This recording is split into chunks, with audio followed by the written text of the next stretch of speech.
மாப்பிள்ள வந்த போல இருக்கு, வாங்கடி.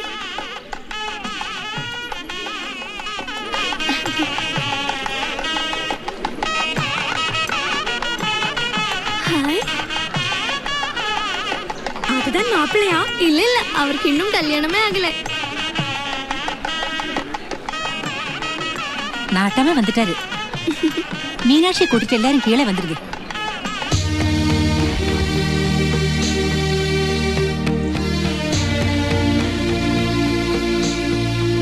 கல்யாண பொண்ணுங்க அழைச்சிட்டு வரலையா? வந்துட்டு இருக்காரு.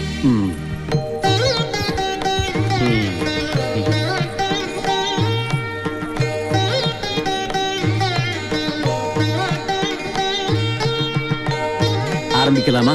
எங்களுக்கு சம்மதம் தான். உங்களுக்கு சம்மதமா? ஆமாங்க ஐயா. மாப்பிளையோட பெற்றோர்களும் பொண்ணோட பெற்றோர்களும் நிச்சயதார்த்தத்தை ஒப்புக்கொண்டு இந்த தட்டை மாத்தலாம். அதற்கு முன்னாலே இந்த ஊரு சம்பிரதாயப்படி மாப்பிளையும் பொண்ணும் மனப்பூர்வமான சம்மதத்தை தெரிவிக்க வேண்டும். ஸ்ரீராமலிங்க முதலியார் அவர்களுக்கும் விசாலாட்சி அம்மாவுக்கும் பிறந்த சரவணன் என்ற சரவணலிங்க முதலியாரிடம் கேட்கிறோம். செல்வி மீனாட்சியை கல்யாணம் செய்கிறதுக்கு உனக்கு மனப்பூர்வமான சம்மதம் தானே?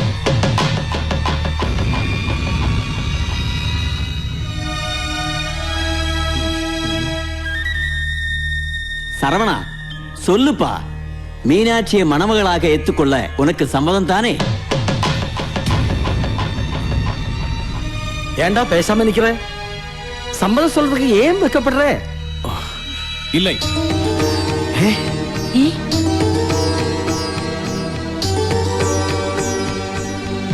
இந்த கல்யாணத்துக்கு மீனாட்சியை மணமகளா நிச்சயம் பண்ண எனக்கு சம்மதம் இல்லை. എന്താടാ നീ പറയുന്നത്?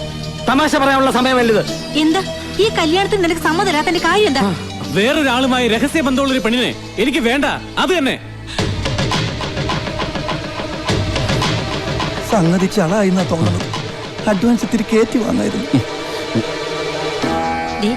എന്റെ മോളെ പറ്റി ഇല്ലാത്ത പറഞ്ഞാലുണ്ടല്ലോ. അവൾ കാര്യമായിട്ട് രഹസ്യ ബന്ധം ഉണ്ടെന്നാ നീ പറയുന്നത്. കണ്ണാലെ പാത്ത സാക്ഷി എന്നെ പറയും. മറിയണേ,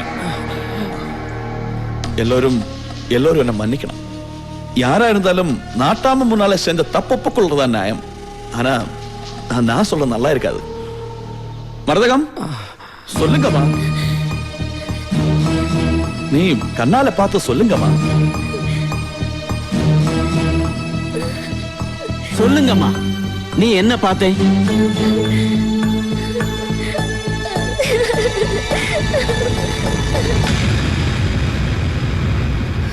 நான் சொல்றேன்.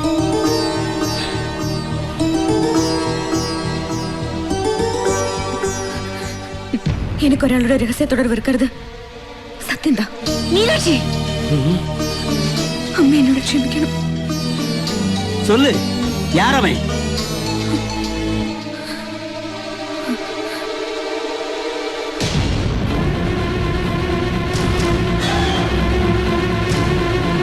அவர்தான். ഞാനും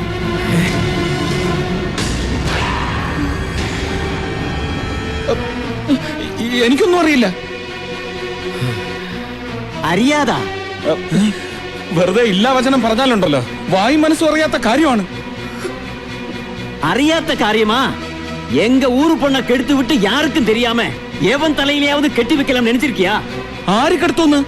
ഞാൻ അത്രക്കാരനൊന്നുമല്ല. വെറുതെ അനാവശ്യം പറഞ്ഞുണ്ടാക്കരുത്. பெரிய யோக்கே, நீ எங்க காதல பூ வைக்க பாக்குறியா? ஒரு பொண்ணு இத்தனை பேர் முன்னாடி வச்சு அவளோட தொடர்பு இருக்கிற புருஷன் நீ தானே சொல்றா.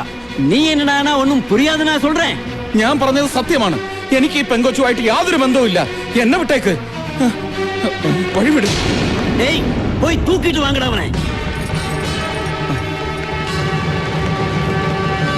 இல்லைங்கடா, இங்க இருந்து உனக்கு தப்பிக்க முடியாதுன்னே.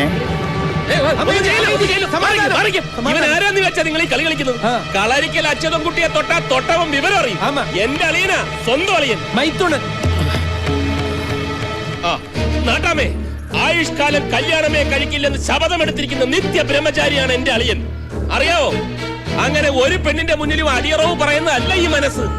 ഇനി അറിയാതെ എന്തെങ്കിലും ഒരു ചാബല്യം നിങ്ങൾ പറയുന്ന ഈ തുടർവ് നിങ്ങളുടെ പെണ്ണിനോട് തോന്നിയിട്ടുണ്ടെങ്കിൽ അന്തസ്സായിട്ട് അവളുടെ കഴുത്തിൽ താലി കെട്ടാനും എന്റെ അളിയൻ തയ്യാർ. അച്ചുവേട്ട ചതിയായത്. പുര കത്തുമ്പോ വാഴ വെട്ടാൻ നിൽക്കരുത്. നമ്മൾ തമ്മിലുള്ള കണക്ക് തീർക്കുന്ന ഇങ്ങനെയല്ല. ഈ സമയത്ത് മസിലും വീർപ്പിച്ച് വാശി പിടിച്ചു നിന്ന് കഴിഞ്ഞാൽ ജീവനോടെ കൊത്തി നോക്കി നൂലിൽ കളർ ചേർക്കും. തൽക്കാലം സമ്മതിക്കും. എന്നടാ മച്ചാനും ചേർന്ന് രഹസ്യം ബസ്രേ? ഒന്നുമില്ല നാട്ടാമേ, എന്റെ മച്ചാൻ മീനാക്ഷിയുടെ കഴുത്തിൽ താലി കെട്ടും. കെട്ടുന്ന പ്രശ്നമില്ല നാട്ടാമേ, ഞാൻ നിരപരാധിയാണ്. മീനാക്ഷിയെ കെട്ടണോ? നീ ആരുടെ അഭിപ്രായം പറയാൻ? அப்படினா உனக்கு நான் 7 நாள் டைம் தர்றேன். அதுக்குள்ள நிரபராதின்னு நிரூபிச்சு காட்டு. முடியலனா 10வது நாள் நீ மீனாட்சி கழுத்துல தாலியை கட்டணும். இது நாட்டாமை தீர்ப்பு. கடவுளே, ஏகாந்தரா.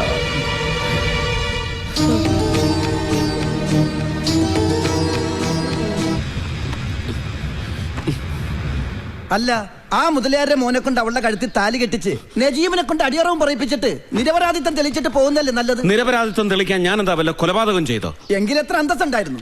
എടാ, ഇതിപ്പോ ഏതെങ്കിലും ഒരു പെണ്ണ് ആരെങ്കിലും ചൂണ്ടിക്കാണിച്ചിട്ട് ദേ ഇയാളുമായിട്ട് എനിക്കൊരു ബന്ധമുണ്ടെന്ന് പറഞ്ഞ ഉടനെ കയറി കെട്ടിക്കോ എന്ന് ഉത്തരവിടാൻ ഇതെന്താ വെള്ളരിക്കപ്പെട്ട? അത് നാട്ടാമെ കുറിച്ച് ശരിക്കും അറിയാഞ്ഞിട്ടാ. ഇതുപോലൊരു കേസിൽ ഒരിക്കലും ഇവിടുന്ന് രക്ഷപ്പെടാനൊരു ശ്രമം നടത്തിയതാ ഞാൻ. എന്നിട്ട് ബോർഡറിനപ്പുറം കടക്കുന്നതിന് മുമ്പ് ആ മാരിയപ്പനും നാട്ടാമയുടെ ആൾക്കാരും തൂക്കിയെടുത്തോണ്ടൊന്ന് താലി കെട്ടിച്ചു. ഇവിടുത്തെ ഒരു നെയ്ത്തുകാരി പെണ്ണ് പറ്റിച്ച പണിയാ.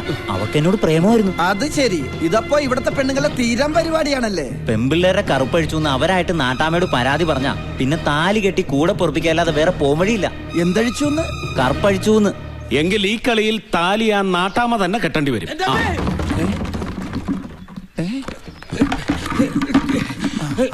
ഞാൻ വെറുതെ കാറ്റ് കൊള്ളാനായിട്ട് ഇതുവഴി നടക്കാൻ ഇറങ്ങിയപ്പോ ഈ ടിന്ന് എന്നെ തട്ടിയിട്ടു. ഈ ടിന്ന് നിന്നെ തട്ടിയിട്ടു? അല്ല, ടിന്ന് എന്നെ തട്ടിയിട്ടാണോ ഞാൻ ടിന്നിനെ തട്ടിയിട്ടാണോ പറഞ്ഞിട്ട് കാര്യമല്ലോ. വീണത് ഞാനല്ലേ. ഞാൻ വരുന്നു, അവിടെ വെയിറ്റ് ചെയ്യ്. അച്ചുവേട്ടാ, അപ്പുറത്തെ കാറ്റ് കൊള്ളാൻ എന്തിനാ അവൻ ഇപ്പുറത്ത് വന്നത്? ഹലോ, ഇവന്മാരൊന്നും കിട്ടുന്നില്ലല്ലോ. ഇനി കല്യാണ മണ്ഡപം നമ്മൾ തന്നെ അലങ്കരിക്കേണ്ടി വരുമോ? പുതുമാപ്പിളെ കൊണ്ട് അലങ്കരിപ്പിക്കുന്നത് ശരിയല്ലല്ലോ. അതിന് മാപ്പിള ഏട്ടൻ തന്നെയാണെന്ന് ഉറപ്പിക്കാറായില്ലല്ലോ. എന്താ ഇത്ര സംശയം? നിരപരാധിയാണെന്ന് ഏട്ടൻ തെളിയിച്ചാലോ? തെളിയിക്കാനോ? ഈ പട്ടണമടത്തിൽ നജീബ് ഇവിടെ ഉള്ളപ്പോഴോ കുറച്ച് പൊളിക്കും. പ്രശ്നങ്ങളൊന്നുമില്ലാതെ ഇതൊന്നും നടന്നു കിട്ടാൻ കാഞ്ചി കാമാക്ഷിക്ക് പട്ടുസാരിയും വിളക്ക് നേർന്നിട്ടുണ്ട് ഞാൻ. ഒരു പ്രശ്നം ഉണ്ടാവത്തില്ല. നിനക്കെന്ത് പറ്റി? ഒന്നും പറ്റിയില്ല, പറ്റാൻ പോണേ ഉള്ളൂ. അതെ, ഒന്നുമില്ല. നീ കേട്ടോന്നേ, ഈ ആതിരയുടെ ജാതകത്തിൽ എന്ത് ദോഷം ഉണ്ടെന്നാ പറഞ്ഞേ? വൈധവ്യ ദോഷം എന്ന് വെച്ചാൽ നിനക്കധികം ആയുസില്ലെന്ന്. എനിക്കതൊന്നും വിശ്വാസമില്ല. പക്ഷെ എനിക്കിപ്പോ വിശ്വാസം. എന്താ കാര്യം? നിന്റെ പുന്നാരളി ഇവിടുന്ന് രക്ഷപ്പെടാൻ പോവാ. അയാൾ ഇവിടുന്ന് പോയാൽ നാട്ടാമയും നാട്ടുകാരും ചേർന്ന് നിന്നെ ജീവനോടെ കത്തിക്കും. നിന്നെ മാത്രമല്ല എന്നെയും കത്തിക്കും. എല്ലാം കത്തിച്ചാമ്പലാ. എന്ത് കത്തിക്കുന്ന കാര്യം പറയണത്? അത് ഈ കല്യാണത്തിന് കഥനയും കരിമരുന്നും കത്തിക്കുന്ന കാര്യം പറഞ്ഞതാ. അയ്യോ ഏട്ടൻ, സത്യം പറയണം, ആ പെണ്ണിനെ കൊണ്ട് അന്ന് അങ്ങനെ പറയിച്ചത് നീയല്ലേ? ഞാനല്ല. പിന്നെന്തിനാ എന്റെ നീക്കങ്ങൾ അറിയാൻ നീ അവനെ ചാരനായിട്ട് അയച്ചത്? ഞാൻ പൂ പറിക്കാനായിട്ട്. അത് നേരത്തെ കാറ്റ് വെള്ളം വന്നു പറഞ്ഞു, ഇപ്പൊ പൂ പറിക്കാൻ വന്നു പറഞ്ഞു. കാറ്റുള്ളാന്ന് വിചാരിച്ചു. ദേ, നീ എന്ത് കള്ളക്കളി കളിച്ചാലും ആ പെണ്ണിന്റെ കഴുത്തിൽ താലി കെട്ടിച്ച് എന്നെ തോപ്പിക്കാമെന്ന് വിചാരിക്കണം. ഒരു പെണ്ണിന്റെ കഴുത്തിൽ താലി കെട്ടുന്നത് തോൽവിയല്ല, ജയമാണ്. അതെ, ഒരു ഉത്തരവാദിത്വം ഇല്ലാതെ കറങ്ങി നടന്ന് ഇവൻ ആതിരെ കെട്ടി. അത് ഇവന്റെ ജയമല്ലേ? ഇവൻ ജയിച്ചതല്ല, എന്റെ പെങ്ങൾ എന്നെ തോപ്പിച്ചതാ. ആ പെണ്ണെന്തെങ്കിലും വിളിച്ചു പറഞ്ഞെന്ന് പറഞ്ഞ് എന്റെ മേക്കെട്ട് കയറാൻ വരുന്നതിന്? ബുദ്ധിപരമായിട്ട് ഞാൻ ഇടപെട്ടില്ലായിരുന്നു, ഒറ്റ ഒരുത്തൻ ഇവിടുന്ന് ജീവനോട് പോത്തില്ലായിരുന്നു. അതെ, ചുളുവിനൊരു കാശുകാരി പെണ്ണിനെ സ്വന്തമാക്കാനുള്ള ചാൻസ് വീണ് കിട്ടിയില്ലേ? ഞാനായിരുന്നെങ്കിൽ അന്തസ്സായിട്ട് താലിയും കെട്ടിയിട്ട് ഒരു മുതലാർക്കം കൗണ്ടറായിട്ട് ഇവിടെ കഴിഞ്ഞാന്. അങ്ങനെ ഒരു ആകാശക്കോട്ട ആരും പണിയണ്ട. വേണ്ട, കോട്ട അച്ചുവട്ടം പണിഞ്ഞോ? പണിയല്ല, ചിലരൊക്കെ പണിതത് പൊളിക്കാനാ പോകുന്നത്. പൊളിക്കടാ, സത്യം തെളിയിക്ക്. തെളിയിക്കും. ഒന്നും വേണ്ടാന്ന് വെച്ച് പോകാൻ ഒരുങ്ങിയതാ ഞാൻ. ഇനി ഇതിന്റെ സത്യം തെളിയിച്ചിട്ടേ ഞാൻ പോകൂ. നീയാണ് അവളെ കൊണ്ട് ഈ കള്ളച്ചൂത് കളിപ്പിച്ചതെന്ന് അവള് പറഞ്ഞ ഒരു ഇവന്റ് നടത്താൻ നീ ബാക്കിയുണ്ടാവില്ല. നീ ഉണ്ടാവില്ല. നേരെ ബംഗ്ലാവിലേക്കാ പോയത്. നമ്മൾ പറഞ്ഞ കാര്യം വല്ലതും മീനാക്ഷി ഏട്ടനോട് പോയി പറഞ്ഞ എങ്കിലും അവന്റെ ആയുസ് ഒറ്റക്കൊമ്പൻ എടുത്തതല്ല. നീ പിന്നാമ്പുറത്ത് റോഡിൽ ചെന്ന് മീനാക്ഷിയോട് കാര്യം പറ.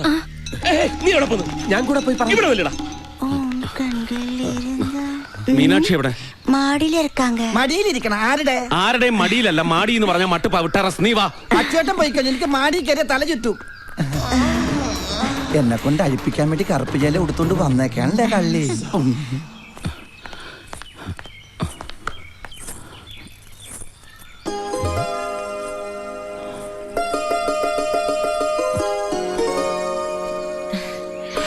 ദൈവമേ, എന്റെ ഷർട്ട്! നാട്ടാമയ്ക്ക് മുന്നിൽ എനിക്കെതിരെയുള്ള തെളിവ്. എടി, അപ്പൊ എന്റെ ഷർട്ട് അടിച്ചു മാറ്റിയത് നീയാണല്ലേ? എന്തിനാടി ഇത് മോഷ്ടിച്ചത്? എനിക്കിഷ്ടമുണ്ടായിട്ട്. ദേ കാരണം കുറ്റിക്കിട്ടോർണം പൊട്ടിച്ചാലുണ്ടല്ലോ ഊരടി ഷർട്ട്. മനസ്സില്ലെങ്കിലോ? നിന്റെ മനസ്സമ്മതമൊക്കെ അങ്ങ് പള്ളി പോയി പറഞ്ഞാ മതി. പറയേണ്ടവരുടെ മുമ്പ് ഞാൻ പറഞ്ഞിട്ടുണ്ടല്ലോ. ഇനി പള്ളിയിലും കൂടി പോയി പറയണമെങ്കിൽ ഞാൻ അതിനും റെഡിയാ. എന്റെ സ്വഭാവം നിനക്ക് ശരിക്കും അറിയാഞ്ഞിട്ടാ.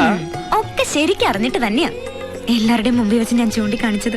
ഓ, അപ്പൊ എന്നെ കുറിച്ചെല്ലാം പറഞ്ഞു തന്ന ഒരാൾ ഇതിന്റെ പിന്നിലുണ്ട്. സത്യം പറയടി, എന്നെ ചൂണ്ടിക്കാണിച്ചോളാൻ നിന്നോട് പറഞ്ഞതാ നജീബല്ലേ? അല്ല. പിന്നെ ആരടി?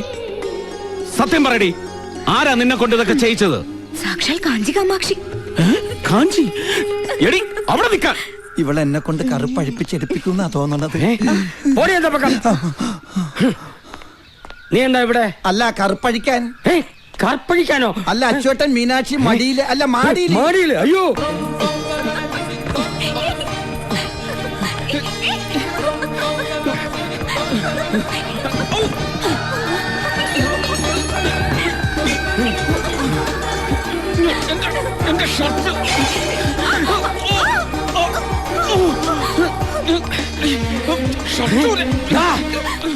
അയോഗ്യ പയലേ നീ. അല്ല, ഞാൻ ഈ ഷർട്ട് അഴിക്കാനായിട്ട്. അപ്പൊ ഷർട്ടും പാന്റും അഴിക്കാനുള്ള പുറപ്പാടായിരുന്നല്ലേ?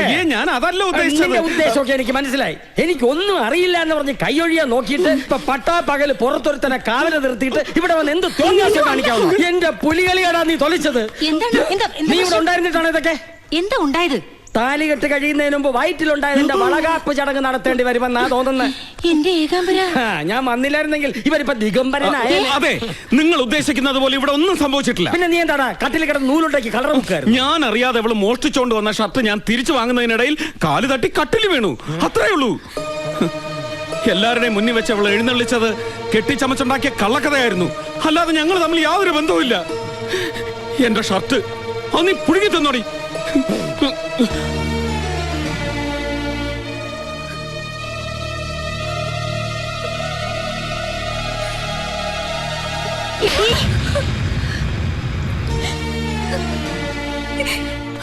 എന്തായി? എന്താവാൻ? എടാ, ഈ മീനാക്ഷി ഉണ്ടല്ലോ, അവള് നമ്മള് വിചാരിച്ച എനമയല്ല. അത് അച്ചുവേട്ടന്റെ വരവ് കണ്ടപ്പോഴേ എനിക്ക് മനസ്സിലായി. കവളത്തൊരു പൊട്ട്. അവളുടെ കവളത്തിട്ട് ഞാനൊന്ന് പൊട്ടിച്ചാന്. അല്ല, ഈ കവളത്ത് അവളുടെ പൊട്ടിരിക്കുന്നു. അയ്യേ അയ്യേ, ഇതെങ്ങനെ കവളത്ത് വന്നത്? അത് കട്ടിലിൽ കിടന്നപ്പോ പറ്റിയതായിരിക്കും. ഇതിനിടയ്ക്ക് കട്ടിലിൽ കിടന്നാ? ഈശ്വര, കാത്തു തുഴിച്ചത് മുഴുവൻ അവള് ചോർത്തിയെടുത്താ. ഇനി അങ്ങനെ നിരപരാധി. അതല്ല, ഇത് എന്റെ ഷർട്ട് അടിച്ചു മാറ്റിയത് അവളാ. അത് ഞാൻ തിരിച്ചു പിടിക്കാൻ ശ്രമിച്ചപ്പോ കട്ടിൽ വീണ് അവിടുന്ന് പറ്റിയതായിരിക്കും. നീ വാ.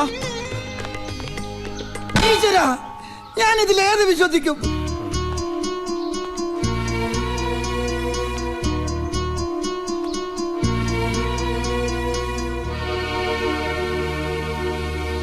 അയാളുമായിട്ട് രഹസ്യബന്ധം ഉണ്ടായിരുന്നു എന്ന് നാട്ടുകാർ മുഴുവൻ അറിഞ്ഞു കഴിഞ്ഞതാ.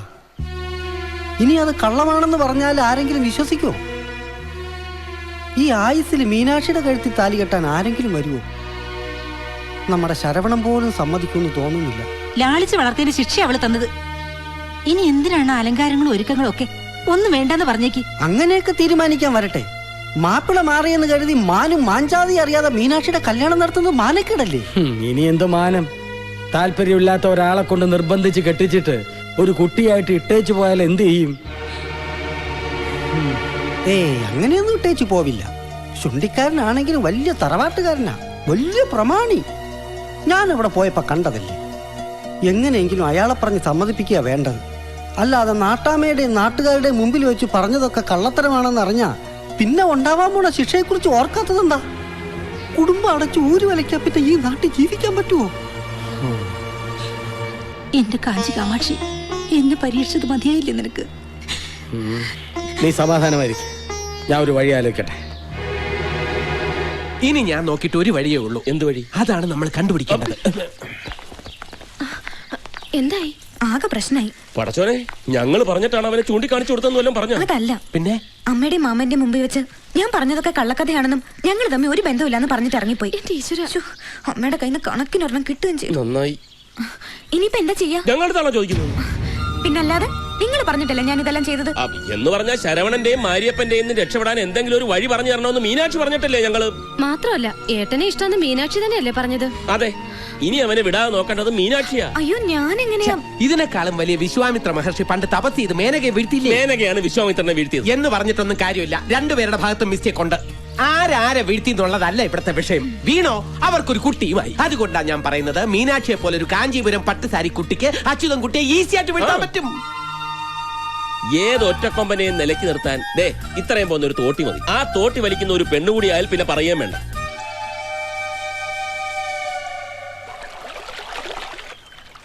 ഇങ്ങനെ കണ്ടം തടിക്ക് മുണ്ടം തടിയായിട്ട് നടന്നാൽ അവള് സത്യം പറയുന്നത് എനിക്ക് പിന്നെ തോന്നുന്നില്ല. എന്തോന്ന് ചെയ്യണമെന്നാ? സത്യം പറ മോളെ എന്ന് പറഞ്ഞ അവളുടെ കാല് പിടിക്കണോ? പിടിക്കേണ്ടത് കാലിലല്ല, ആദ്യം ഇഷ്ടം കൂടി അവൾ അടുപ്പിച്ചെടുക്കണം.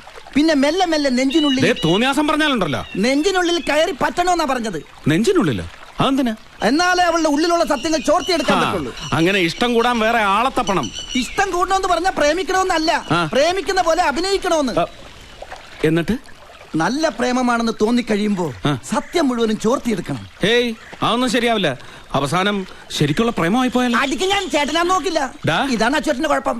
അച്ചുവേട്ടന്റെ സ്ഥാനത്ത് നജീബായിരുന്നെങ്കിൽ അവളെ വളച്ചൊടിച്ച് സകല സത്യങ്ങളും ചോർത്തിയെടുത്തേനെ. 2 തുടം റൊമാൻസ് എടുത്താൽ മുഖത്തൊന്ന് പൂശെന്റെ അച്ചുവേട്ട.